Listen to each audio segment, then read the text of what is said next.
So, guys, we are sitting in the parking lot of just my school, and Leigh Marie was not feeling very well. We had lunch, mind you, an hour and a half ago. We finished our lunch around 1:30. We had a complete meal. She had soup and meat and veggies and a drink and everything. And we were in the library filling out our what our donor specifications, characteristics and all. And she was telling me that she was not feeling well. She needed to eat. I was like, we ate an hour ago. Are you sure you're hungry? She said, yeah, I'm not feeling well.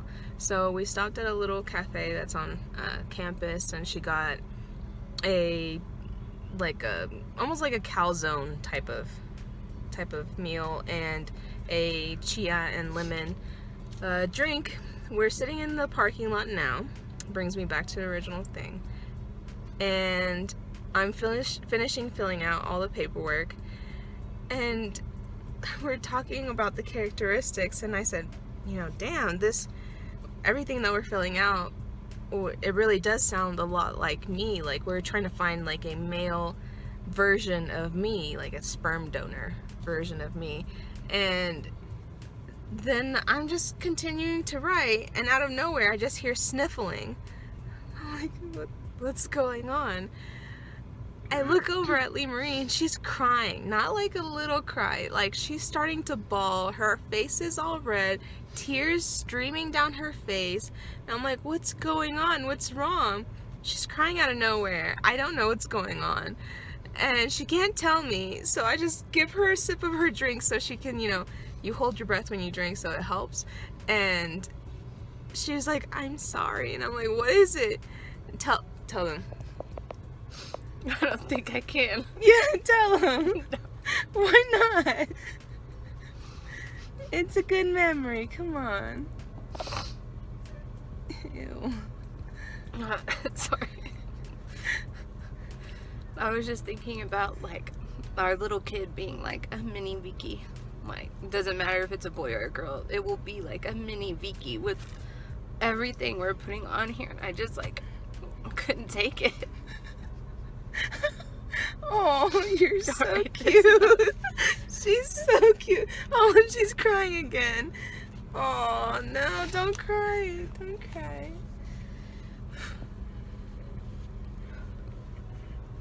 But that calzone's good, huh? It's really good. Come here, give me a kiss. I love you. I love you too. That medicine that the doctor gave me got me real messed up. I cried on Vicky the other day too, and I can't even remember what it was about. Ew. Blow your nose. Alright, that's enough. Finish your meal.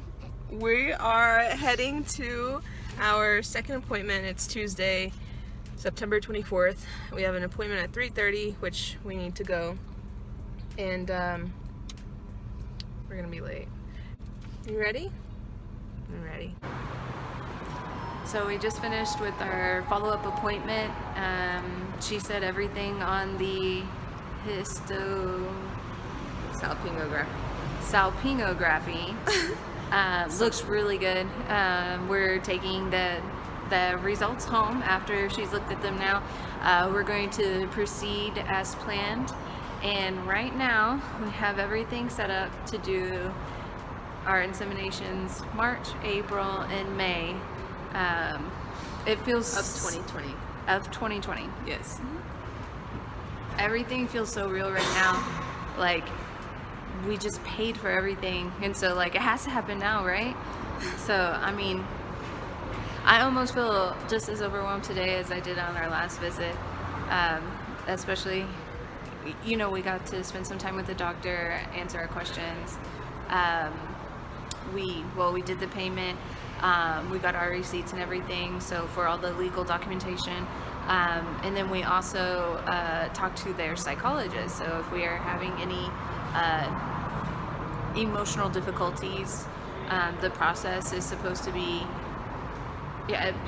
I mean, just a real toll on everybody that's involved, family-wise and whatnot, especially if the inseminations don't take the first times. And I mean, the percentage per insemination is supposed to be 20 to 25% success. So, I mean, very understandable that there'd be some emotional stress involved, especially with us being full-time students as well, especially, you know, Mama Vicky over here in medical school. I prefer to be called Mommy. No, I'm kidding. Oh my gosh. I'm joking. Let's see, some of the questions that we asked. Whenever we had originally started the process in Texas, and we had spoken with the doctor, there's more steps this time. Like, they're full, you know, on board, ready to get us pregnant, which is awesome because, you know, that's what we came here for. But the thing is, they're doing more steps, and so for me, I'm concerned about more than, you know, just twins in a multiple birth situation. So we did talk to her about that, and she said that when we start taking the hormone injection, she's going to see us every 3 days, and that she's going to count the follicles that we have, and once they measure a certain size, she wants us to have 3 to 6 good sized follicles, so that whenever she gives the injection and then we do the insemination 3 days later, we have a good chance of pregnancy. However, she said if there's over 6 follicles that are that size, dang. All right, Miss Science. I'm teaching our kids English, by the way. I have to teach this one. I have to teach our kids as well. English, Spanish, how to dance. That's okay. I'll teach our kids manners. That's it. She said if there's over 6 follicles.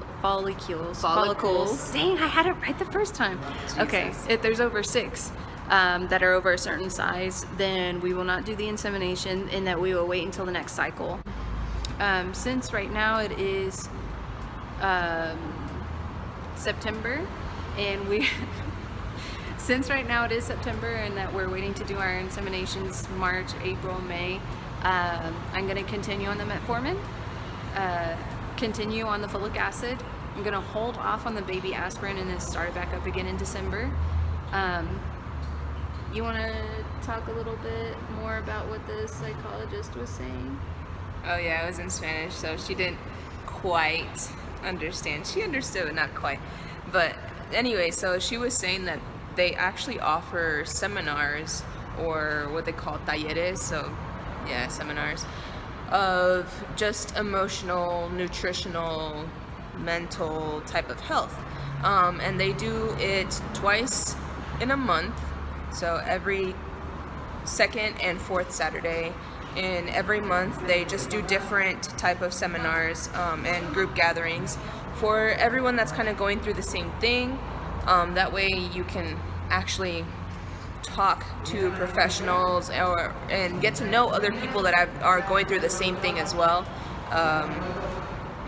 Nutrition wise, she told us to start thinking about going ahead and working on becoming more healthy nutritional wise. You know, there's restrictions that pregnant women have, you know, obviously, like no caffeine, no smoking, things like that. So she said if you do any of that stuff, just go ahead and start thinking about stopping it for now. That way, whenever you do become pregnant, you don't have to stop everything cold turkey. So overall, good meeting, good feels, definitely feeling the support. Everything here, the service is extremely well-rounded. Everything included. It really does seem like they have not only like our physical health but mental health in mind, which is just excellent. We've decided not to tell anybody that we're doing this, even though we do have a lot of family here and that's around. So just having the support here is really nice until we do kind of give everybody that big surprise. Now we just have to wait to, I guess, really start trying in March, April, and May of next year. It's kind of sad that we have to hold off, but at the same time, it's all right. Yeah, it does make me really sad too that we have to hold off. Both of us want to get started right away. We're very excited about the process and everything that it includes, but it's better, we decided, that we wait until those months specifically, so that we'll be, one, back in the United States and not have to worry about flights to and fro, but also we'll be in a little bit more control of our lives at that point. So it's a good place for us.